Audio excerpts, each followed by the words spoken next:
Hey, Danielle. Oh my gosh, I'm sorry I'm running late here. I'm so glad we're on.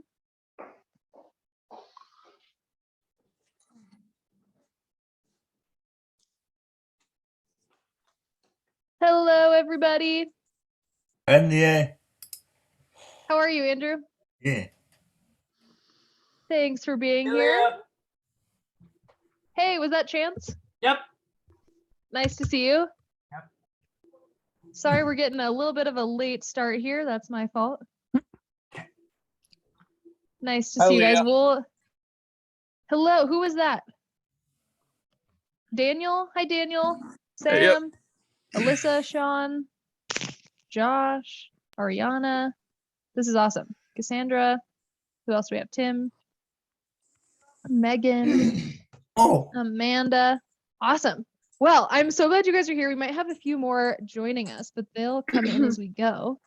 Thank you so much for coming. This is our second, hi Tracy. This is our second athlete leadership module of the year. I think a few of you made it to the first one. We're doing these once a month, and each month we're covering a different leadership topic. And this week or this month, we have a really exciting topic. We're talking about advocacy today. And so before we jump into it, we'll do some quick introductions for all of our presenters. I will quickly start. I think I know pretty much all of you, but my name is Leah Schaffner, and I am the Athlete Leadership and Advocacy Manager at Special Olympics Washington. Can you hear me, Leah? Oh yeah, I can. Hi, Sean.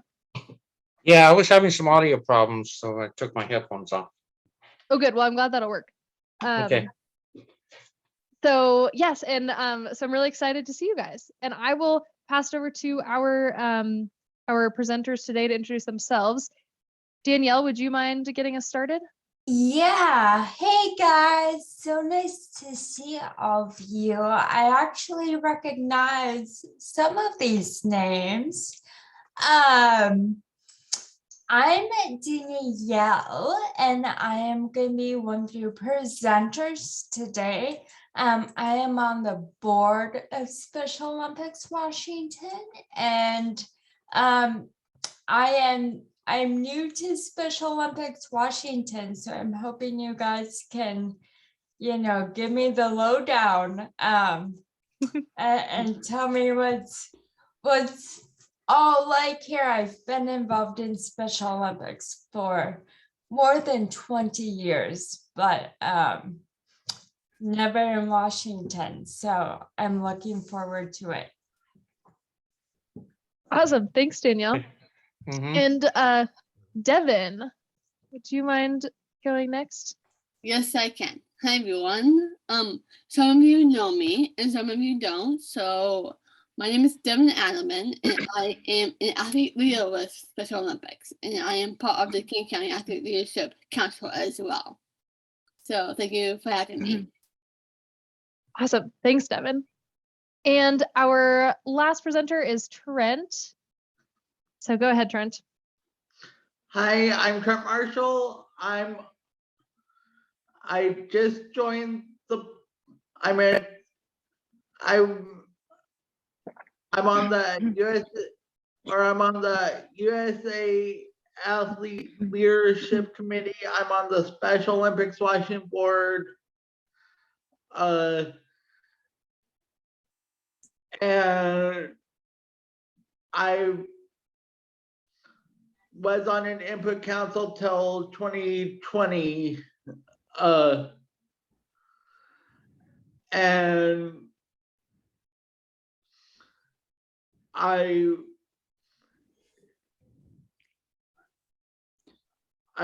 don't know some of you. I look forward to getting to know everyone. Awesome. Thanks, Trent. Great. Well, before I pass it over, I just want to quickly say, I think we've got a group of expert Zoom users on here, but just keep in mind to keep yourself on mute as we're going through. If you do have a question, you can absolutely start with putting it in the chat, but we'll leave time so you can raise your hand or unmute yourself and ask your question. We'll also have some opportunity to share some of your own experiences. So you'll definitely want to unmute for that. Great. Well, I will now pass it over to these three awesome athlete leaders. Go for it, guys. Awesome. Well, today, you guys, we're going to speak about advocating and what that means and the different variations of it and how you guys can get more involved in advocacy. And so we have a presentation, and I think Leah will pull it up here in a minute. Yes. And so let me know if you can, how does that look? Can you see that okay? Yep, perfect. Awesome. Awesome. So Devin, do you want to start us off on what is an advocate?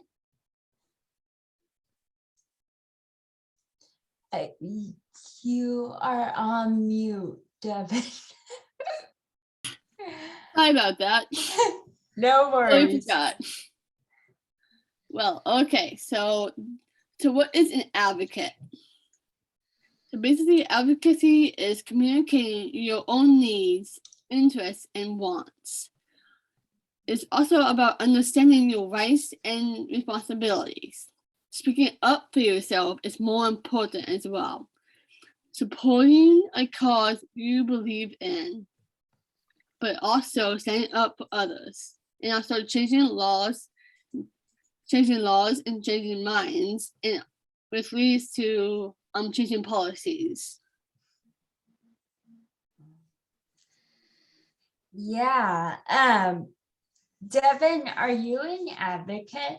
Yes, I am. Yeah. How do you consider yourself as an advocate? What do you do? I do consider myself as an advocate because in the workforce you have to advocate for yourself at work because it's really important if you speak up for yourself. And Yeah. and learn how to communicate with your coworkers. Yeah, for sure. Trent, are you an advocate? Yes, I've taken I've spoken up for myself at work. I've also taken some classes on self-advocacy in the workplace, and you'll hear more about that when I give my part of the presentation. Yes, Timothy just chimed in here and said that part of being an advocate is if you see something, say something. You are totally right, Timothy. That's a good Spot on, I have to say. Spot on. Spot on. Yes. And I am also an advocate.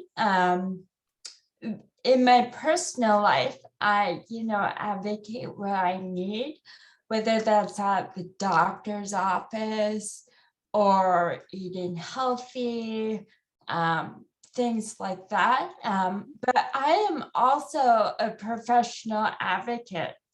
I'm a lawyer, so all day I advocate for my client and get them what they need and what's in their best interest. Awesome. Next slide. So we gave some ways of how we're advocates. How are you all advocates?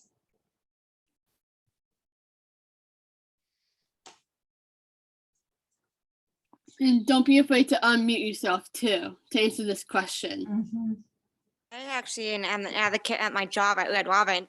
Leah, for example, Leah, so no, I reached out to her because she reached out to me because I shared my story. And I don't know when Special Olympics is going to start this, but they're going to get together with athletes around, and we're going to get together with one athlete, and we're going to share our story about getting advocacy for people with special needs. in a job force development area. I don't know when Leah's starting that program, but I advocated for myself because I saw a newsletter from Special Olympics Washington in October, and from the CEO saying that only 26% of people with intellectual disabilities work full time. And so I decided to go to Ed Robin, and I said, Ed Robin, I want to work on Wednesdays. I want to try to work full time as much as possible. And told them, I believe in the company. I believe in you guys. I believe that you guys got my back. And they do. They accommodate. The Virgo values, one of them is extraordinary people, which means we hire whomever. It doesn't matter. We're willing to accommodate. And it just, they are accommodating too. And now I worked this past week, I worked 45 hours a week. Holy Which people cow. with intellectual disabilities don't work 45 hours a week. And that's because I believed in my parents and I believed in my own belief, which is in Christ. And then, but because of God and because of my family and because of my support system, I took initiative and said, let's do it. And so I think doing this meeting is the first thing to get my voice out for people affected by disabilities.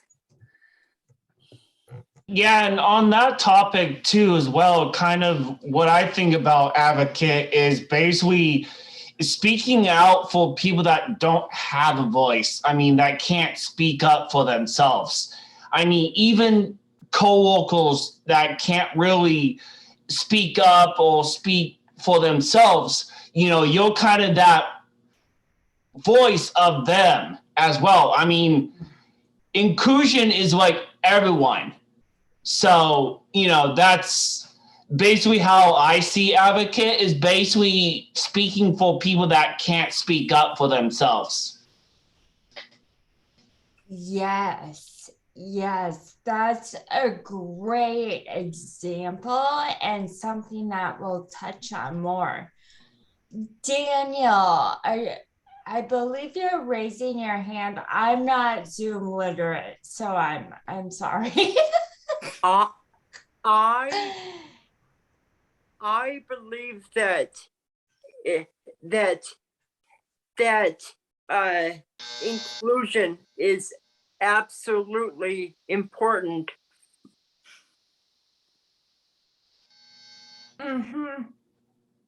Oh, and then I also believe that I believe that spending time with friends in Special Olympics is it's a very important part of just having fun, and also I think that Special Olympics is such a great, valuable resource and a fantastic organization for what they do. Yes. Yes. Andrew, do you have, let's see if I can unmute you. Okay. Andrew, you've got the floor. Well, if you want to set up your following for yourself, just speak up. Yeah, exactly. Just speak up. Have you spoken up about anything, Andrew? Yeah. Yeah. Awesome. Well, guys, you have all gave some great examples. We have some on the chat too. Samuel said that he spoke at Down syndrome conference, and Austin mentioned that being a self-advocate in sports. Great examples, you guys. I'm an advocate. Yeah, how are you an advocate? Back then in like 2015, I did a year of the Unified Champion Schools with my high school, and we had a meeting about that at the youth summit that they did here at the Marshall Center down in Vancouver. I spoke at that, and I've told so many people about my life story and how I got to Special Olympics. And Even then, like 2 or 3 years ago, I believe, I spoke at a middle school in Camas somewhere, and it was to tell them about how I overcame bullying and stuff as a part of their anti-bullying campaign. Awesome. That is a great example. I'm trying to advocate for myself at Red Robin because they have different positions open, and then they keep getting other people out there as SP, and I have to advocate. I have to say, just because I have a disability, it doesn't mean I can't do SP. They're willing to accommodate, and I said, hey, when am I moving up? And I keep trying to advocate. Yeah. And I keep putting anything back. Yeah, well, advocacy takes time, and we'll touch more on that. But now, did you guys know that Special Olympics came about because of advocacy and because someone advocated for their sister? So we are going to show just a little video about how Special Olympics came to be, if Leah's able to bring it up. Yes. Okay. I'm going to Okay. stop sharing and then I'm going to reshare. How's it going? Hi, Colton. Hey guys. Hi guys, Megan and Kais and Dove and All right. I think I have it here. there's Aston. All right. Can you see this? Yeah. Mhm. Okay. Yeah, So I'm going to play it, and then will you also give me a thumbs up if you can hear it? You should be able to. And we're going to do just a section of it, but we'll send the link so you can watch the whole video later.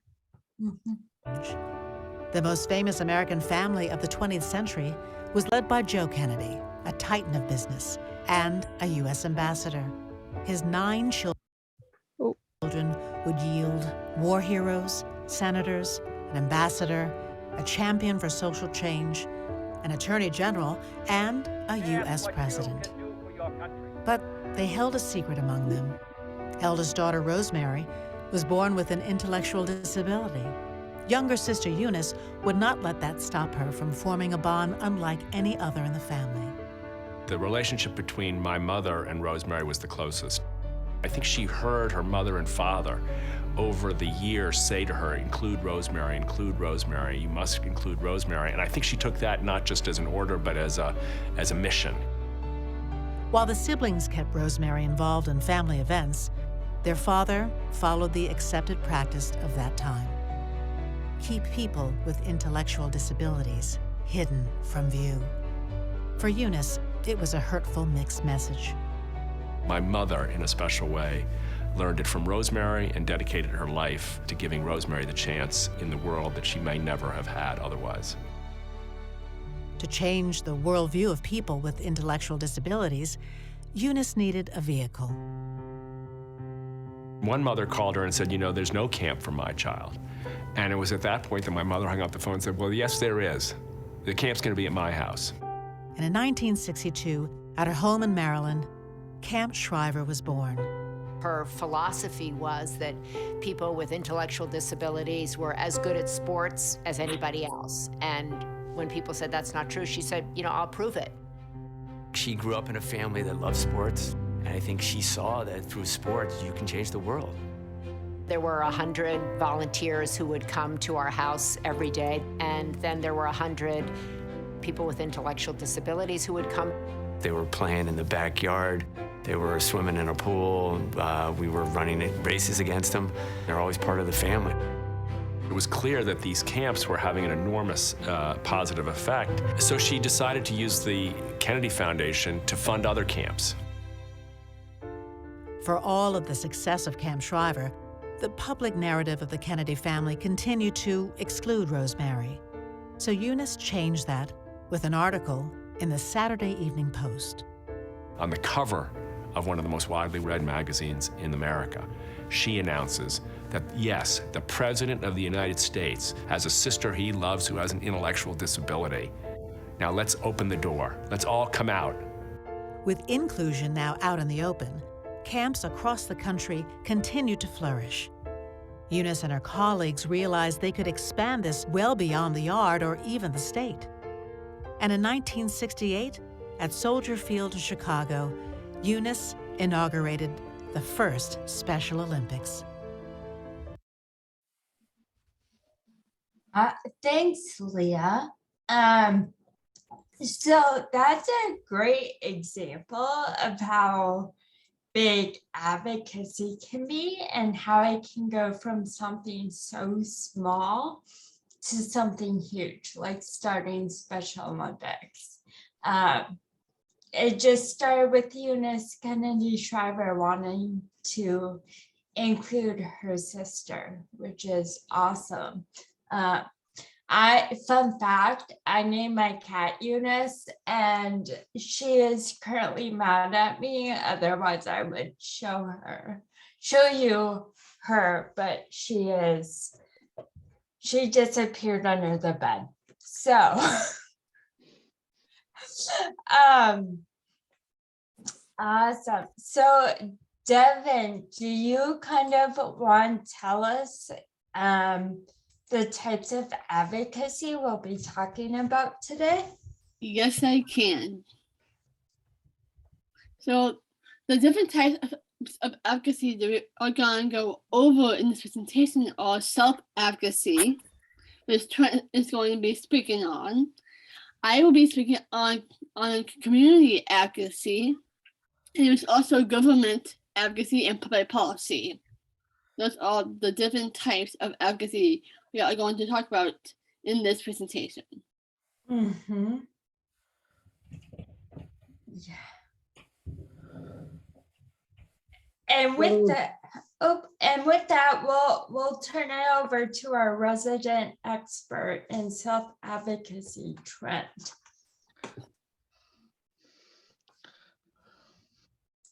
So I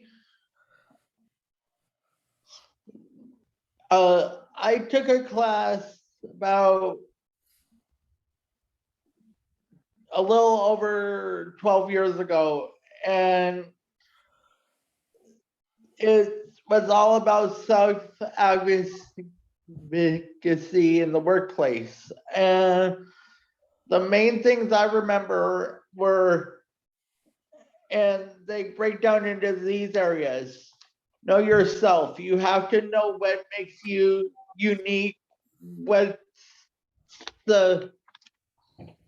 makes you different about yourself, and you need to be able to assess your strengths and weaknesses.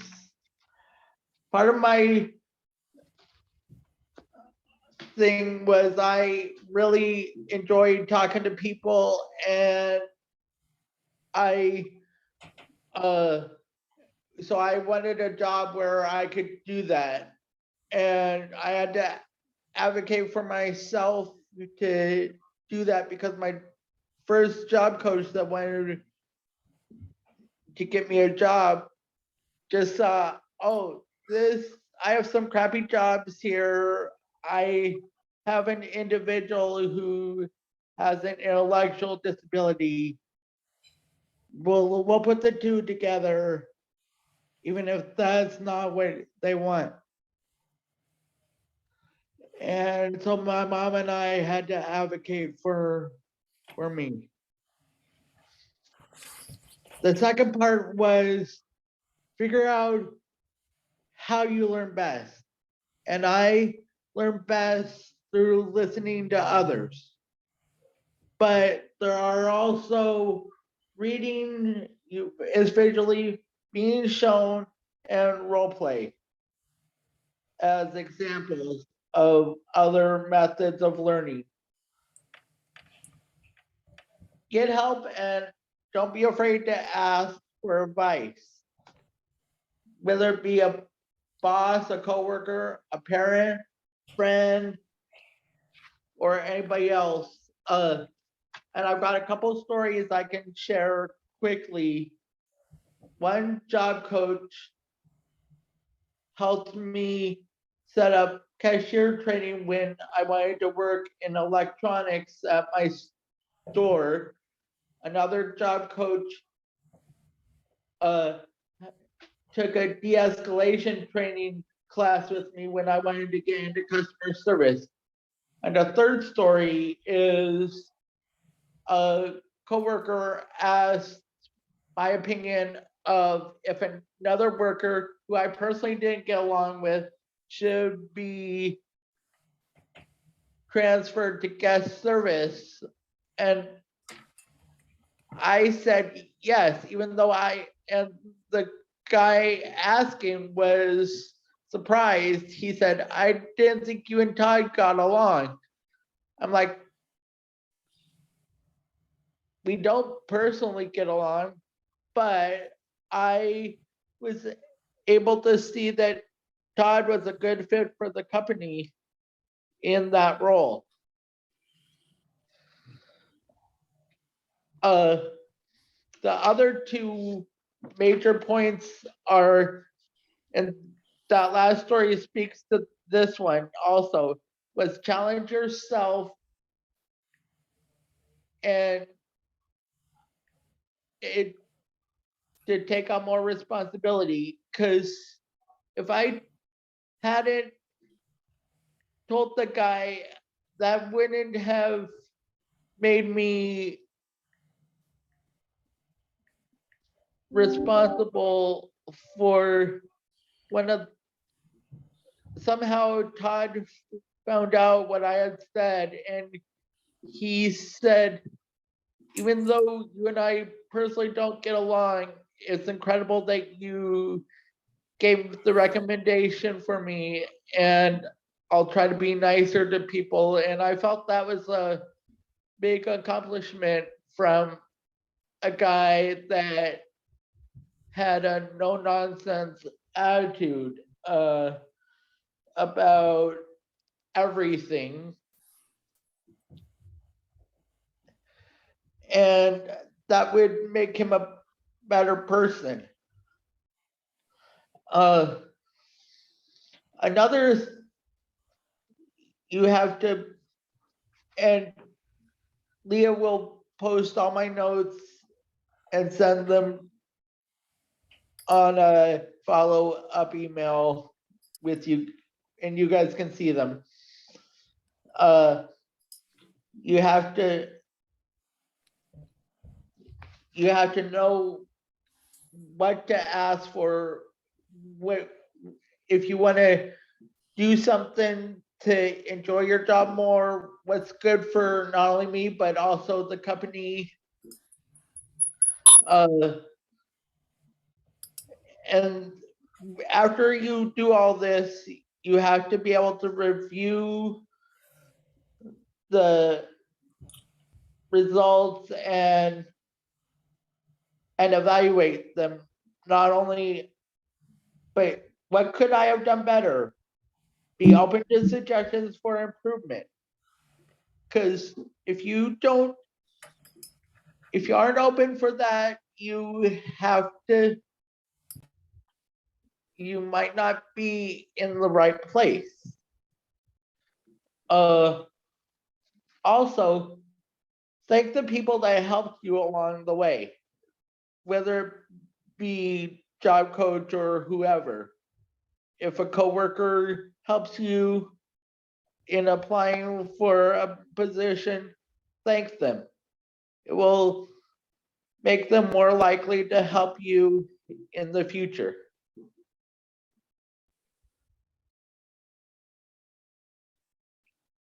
And Trent, it's a good thing that you brought up the story. So basically what we're doing, we have been working with Leah over the past 2 weeks and stuff like that, basically trying to collect stories.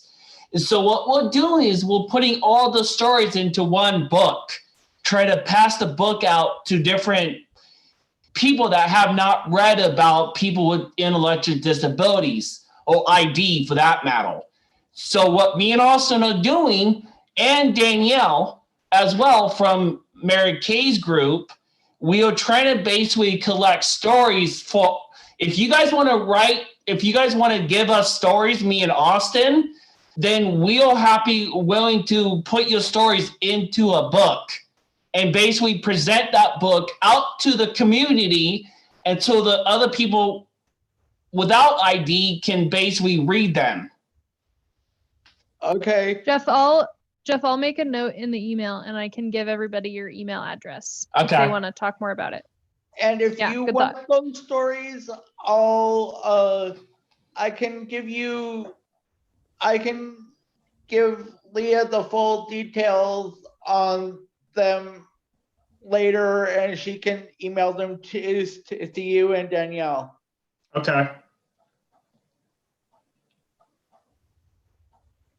Awesome. So our next resident expert that's up is Devin, and she's going to talk about community advocacy. Yes, I am. So in this section, I'm an expert. This is my expertise because I had a personal thing that went on, but with that being said, basically advocating for safety is a big thing in our community because we have to know why the issue is important. Join a group of people who all feel the issue is important. Take the issue to community leaders and community agencies or really are super important to know. And also make sure to problem solve and brainstorm together to solutions to the issue. And also share resources as well, which I am an expert on. But I do have a poll question though. So Leah is going to pull up the poll on how comfortable do you feel you would know what to do?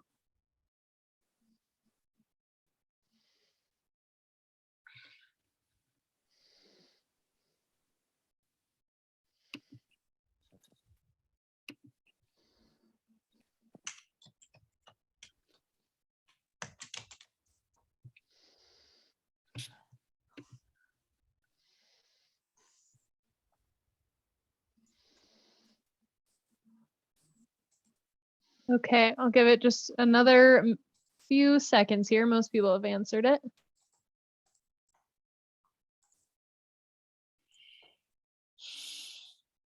Okay, 5 more seconds, few more people. You want to get your answer in there? Okay. Awesome. That's a really good. That's a really good result, guys. Yeah. Devin, I'm curious, I know you have a ton of experience advocating for safety. Can you tell us a little bit more about your experience? Yes, I can. So my experience with sound transit has been really well. But also, I've been on a bumpy, hilly road with also sound transit. So it's really important to advocate for your community as well. Because advocating for your community brings a whole lot of miracles and also opportunities to lead in your community. Because I believe that safety is one of is the key to everyone being safe in their community. If you know what I mean. Yeah. Yeah, can you share with us? I know you told me this story, but you told me how you actually met with Sound Transit and I did.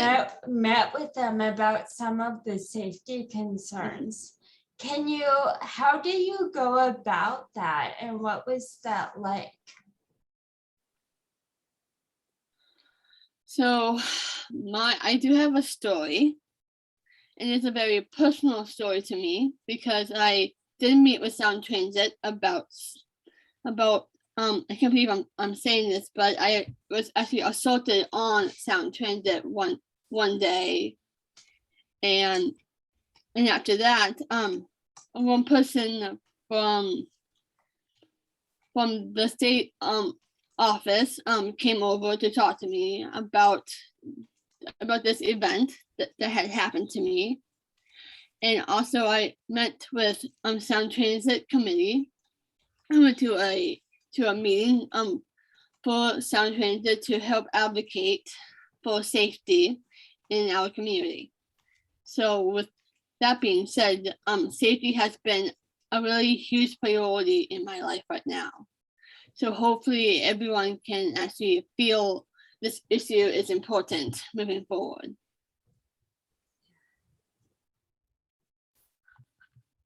Awesome. Yeah, thank you so much, Devin, for sharing your story.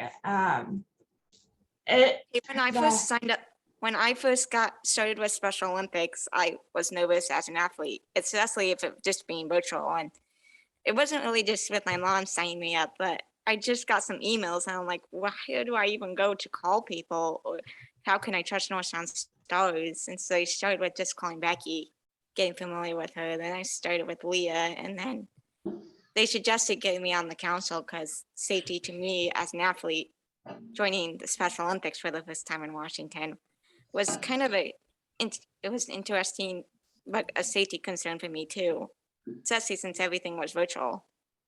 Yeah. You know, and all the signups and everything. And I checked in deep into it and called the Special Olympics, talked to some of the leaders. What does that look like? What does that look like for personal information? Especially since what does that look like for my email address? Who's sending it all out?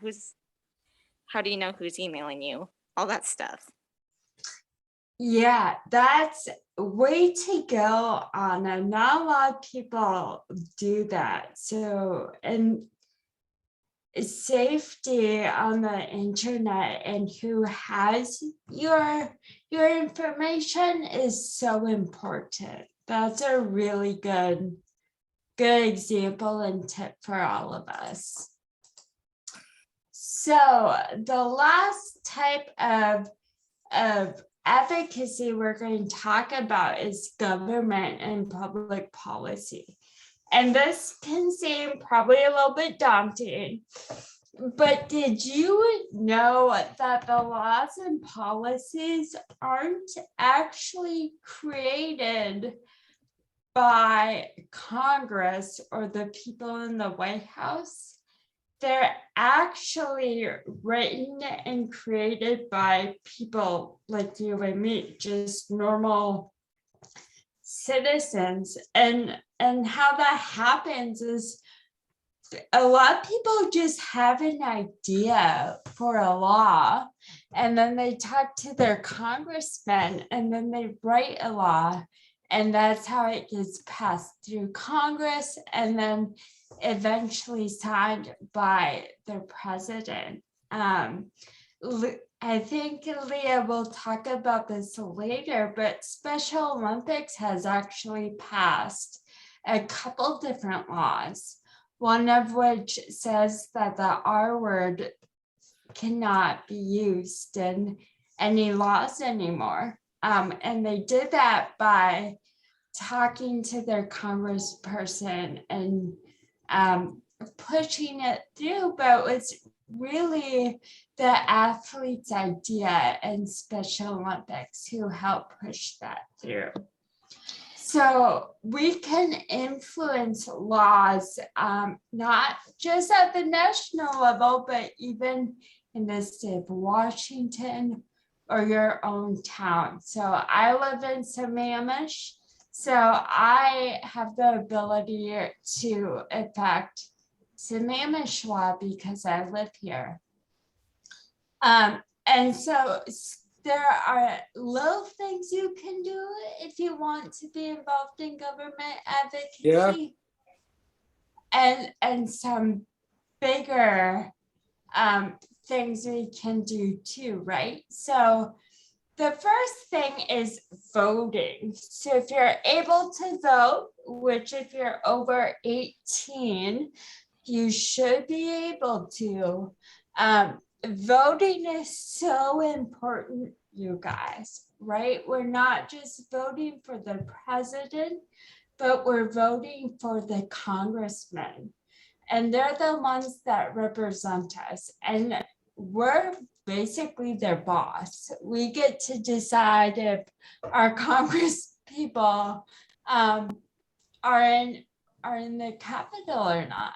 And we get to tell them what we want and how to vote. So you can vote by Congress person or president, city council, school board, mayor. You can even vote on issues.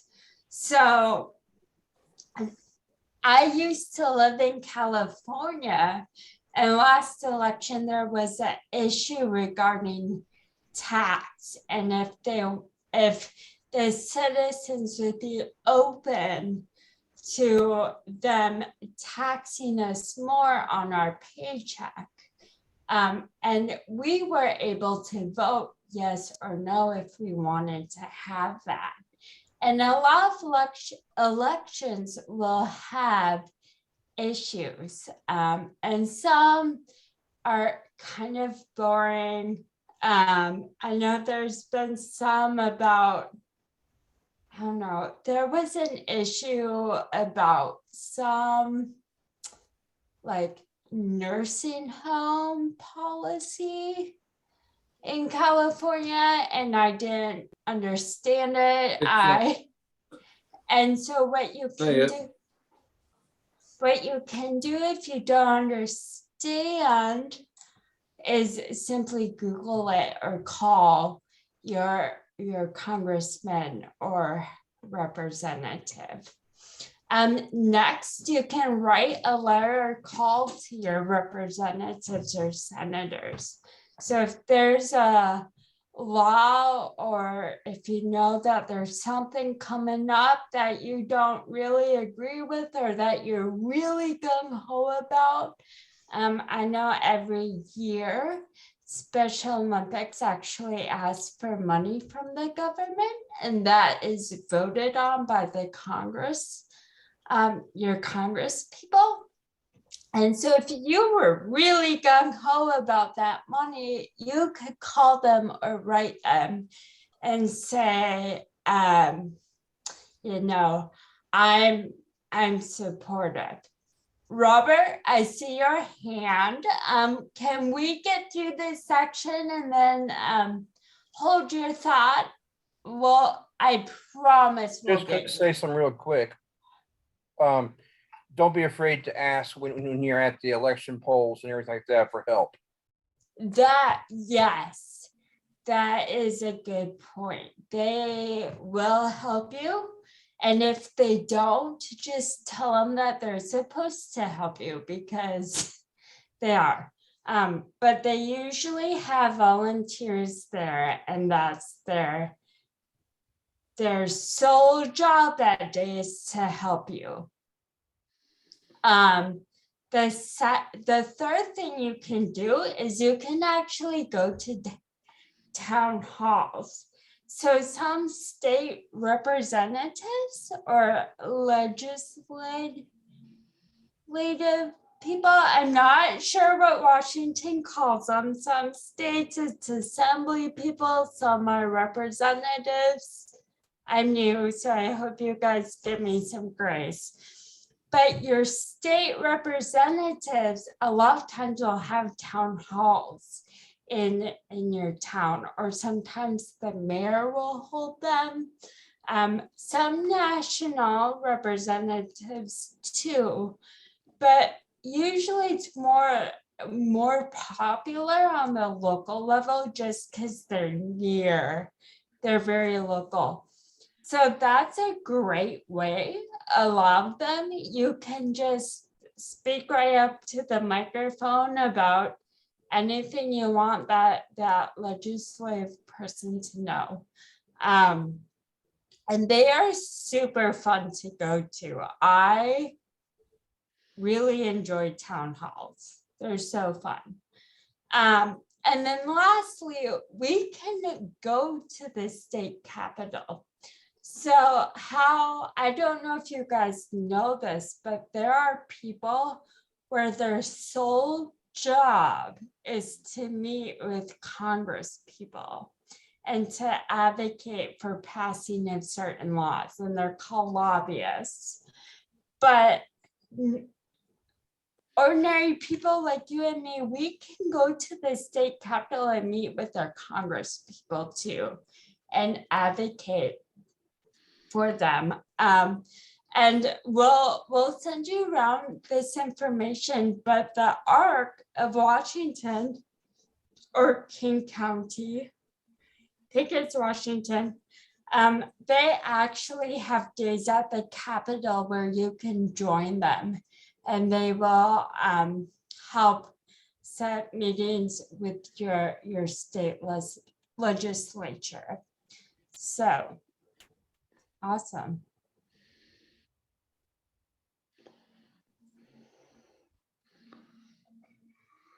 All right. So unfortunately, Crystal, who is in that picture on the left, was unable to join us this evening, but we have just a few examples of how Special Olympics Washington is involved in advocacy. And the photo on the left there, we have health messengers. And I think, who on this call is a health messenger? Would you guys just raise your hand? I think we have quite a few of you who are health messengers. That's awesome. I think we have maybe about 5 or 6 there. And so as you guys know, health messengers are athlete leaders at Special Olympics who are experts when it comes to health and wellness. They advocate for their team to think more about health and wellness. And the goal of a health messenger is to also think about how to improve health in the community. So health messengers are pretty awesome. Thank you all on this call who are health messengers, who advocate for health. That's really important. How can I get involved in health messengers? Oh, great question, Devin. I'm glad you asked that. So we do a health messenger training once a year. And so there will be another one this fall. And I'll make sure when I send out some information, I'll include some more information about health messengers too. Yeah, definitely include me because I want to be a health messenger. That's awesome. And also the Special Olympics Washington also has coaches for teams as well as individual teams as well as Special Olympics has team coaches. Yeah, absolutely. And that's, I think, a health messenger, their job is to tell not just their team, but also their coach about what they've learned about health. So I'll make sure to send that out to everybody. Hey, Leah, what about posting healthy tips a month? Sean, that's a really good example of a way that you can, because having the knowledge and knowing is a really important way to advocate for yourself. And so that's such a good example of something that a health messenger might do to help spread the word, to provide more information to their community.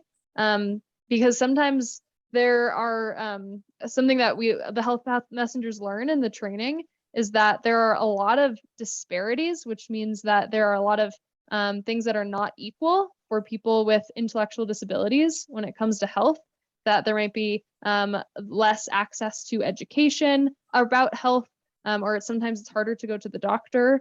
And so, Sean, that's a really good example of a way a health messenger might help in that situation.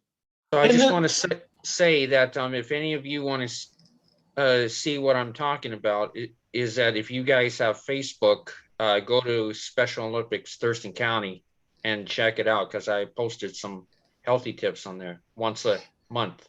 That's awesome. I'm glad you shared that, Sean. I will, I'll make sure to include a link. And also, sometimes I post my fitness progress from Peloton on Facebook too. Sometimes, so I love it. So to watch out for those too. Yeah, and I love it. And feel free to comment. If there's anyone out there, there's also a cooking class by the very own referee, Garrett. So Garrett once a week does his own cooking show from his kitchen on Zoom. So yeah, he'll be doing one later in a few months, I think. Those are all such good examples. Guys, I'm going to keep us moving for now because we're running a little bit low on time here. So I'm going to go, you're going to have to run soon. Yeah. So I'm going to go quickly here. On the right is Hill Day. And Hill Day, as Danielle mentioned, is a day that all of Special Olympics North America participates in. And we'll send some athletes and some staff members to go and speak to our representatives from Washington State representatives and senators and tell them all about Special Olympics and why it's important that we continue to receive funding. And Sam Ewing, you're going this year, is that right? That's happening this week.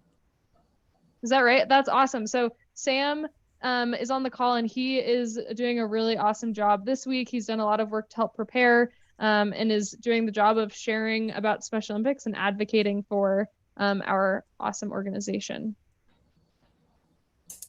Okay, I'm going to keep going. We'll do this quickly. And I'm going to send you guys some pretty cool videos about this after today.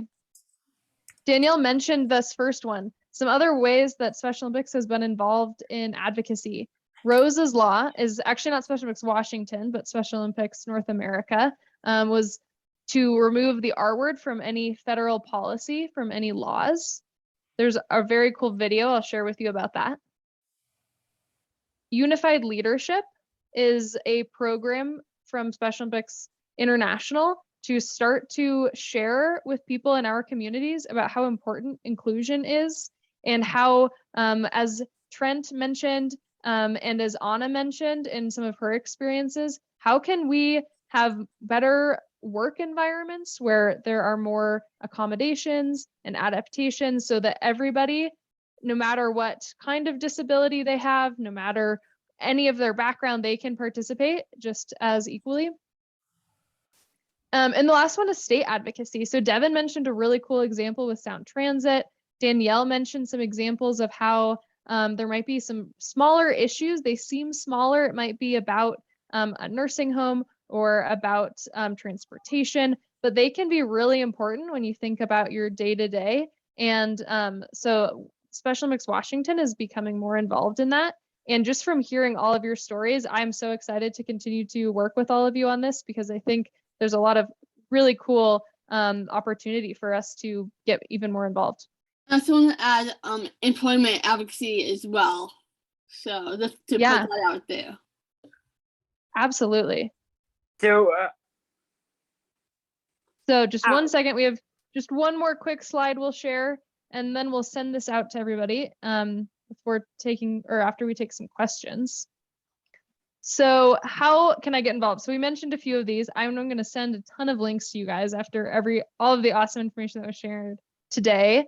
So this first one is reach out and become more involved. There were some awesome stories. Jeff mentioned he's wanting to collect stories. We have a lot of different avenues.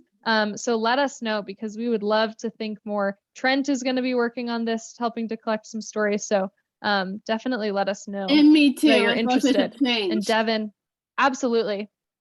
So just start to learn more about advocacy. Danielle mentioned that the Arc of Washington has opportunities to meet with legislators and talk about specific issues. And I'll share with you a little bit more about how you can get involved. And that's a way where you can share a story that you've had and become more involved in your community, like Devin mentioned, just sharing your experience and trying to make changes for others. And then the last example here is joining a self-advocacy group. There are specific groups of people with disabilities who work together to start to think about what are some things that we care about that we want to make change. So this list here is just a few of them. There are a lot of groups that do a lot of really important things when it comes to making changes in Washington. So sorry that was a little quick. We had so many awesome things to talk about. I'm going to pass it back to Danielle to keep us moving in our last few minutes here. Awesome. Well, it looks like we only have 1 minute. Does I think we could take 1 or 2 questions. So Sam, you have your hand raised. Yeah, I want to ask you a question. Just real quick. What's that the hell day mean exactly? Yeah, that's a great question. So what Leah was saying is that so every year, athletes from all over the U.S. go to the Capitol in Washington D.C. and they meet with their state congressmen about Special Olympics and why it's important to them. And the goal of those meetings are to get more funding and support for Special Olympics so that Special Olympics can, do all the cool things that does for us. Does that make sense? Awesome. Yes. Sorry, I don't understand that.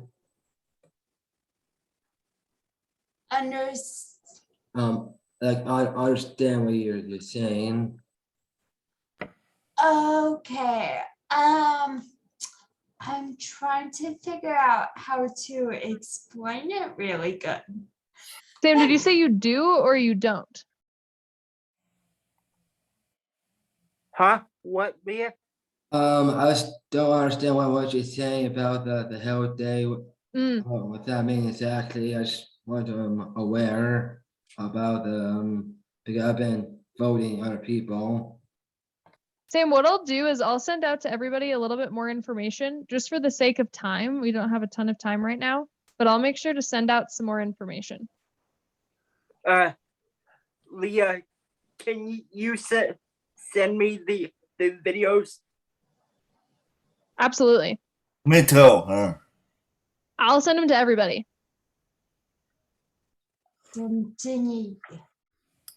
Okay. Great.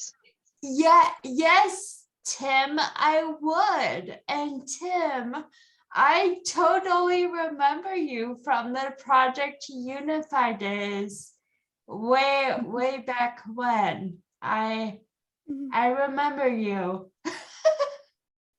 That's the one I was trying to remember the name of that I was an advocate for, Danielle. I was an advocate for Project Unify for my high school. Oh, yeah. Back in 2015. I just didn't remember the name of it. Yeah. And Project Unify. Well, we all get old. Yeah. Project Unify is actually called Champion Schools now. So, but yeah, awesome. Yeah, my high school used to do it, but not anymore. We only did it for like 1 year. Oh, yeah. Yeah, that happens. Well, you guys, this has been a blast. Leah will reach out to you with those awesome links that she mentioned, and don't be afraid to ping us if you have any questions or email us. Yeah, and on that note as well, along on piggybacking what you're saying, Danielle, as well as you guys, don't be afraid to come out and tell people, look, I told people at my walk, my job site, I said, I have a disability, I'm not, I'm in Special Olympics, I have a disability, I'm not good with money, but that's letting people know that you do have a disability and breaking down those barriers as well. I mean, as well as Kelly's trying to do as well. Exactly. So that's a great example. And, guys, I've Good just job, so Jeff. appreciated everyone sharing their experiences and sharing ways that you are advocating for yourself or for your community. This has been really cool. So thank you so much to our 3 presenters. Really great work putting this presentation together. And thank you everyone for coming. And really looking forward to continuing to talk about this and seeing you all in future trainings and meetings. Have a great evening. All right. Thank you. You Guys. too. Bye, Ariel. Bye. Bye, Beverly. Bye. Bye, Dad.